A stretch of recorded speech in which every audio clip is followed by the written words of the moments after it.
So this was a great sequel. This is probably my favorite just in the Sam Raimi directed Spider-Man series. You have Doc Ock in this one, right? An excellent villain, in my opinion, like an excellent choice. The action scenes here are super dynamic, very spider-like in a way.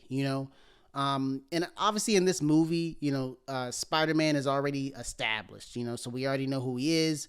He's already kind of ready to go. So this one we can kind of get right down into it and just get right into this crazy adventure.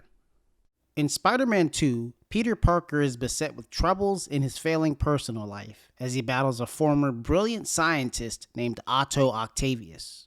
Now, I think one of my favorite parts about this movie is that the storyline just holds up so well. We have Doc Ock, he's like this super scientist, Dr. Octavius, right?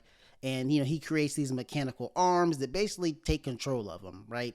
And then on the other hand, we have Peter Parker. He's kind of going through a lot. He's losing his confidence. He's losing his powers, so he's trying to, basically kind of regain that throughout the movie.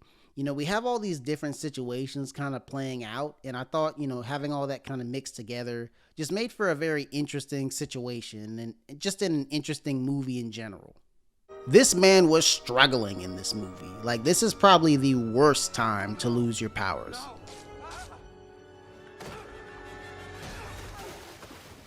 I think a superhero actually having like real confidence issues just feels so like realistic to me, Like, it's nice to see somebody that has these flaws, but is also just, trying to work through them. So I enjoyed that, Doc Ock has that kind of witty humor in this movie. It's very similar to the Green Goblin in the first movie, but, I think it works well for this movie. Hand her over! Of course. Easy now. Butterfingers. So I thought the action scenes in this movie were just spectacular. Like, they really are. Everything's so dynamic and immersive, and the camera really moves with the action as well, which I thought was just really cool to see. Hang on!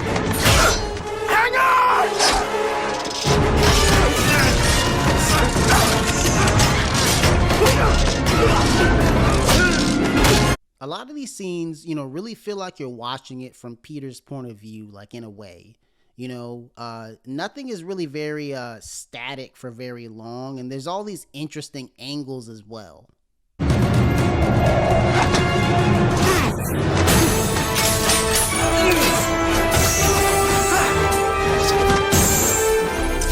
Here's your change!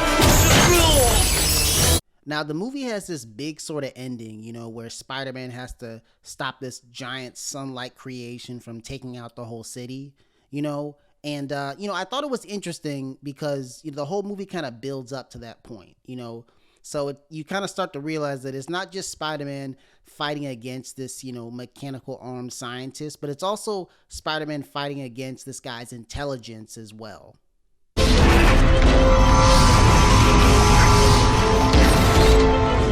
Now what?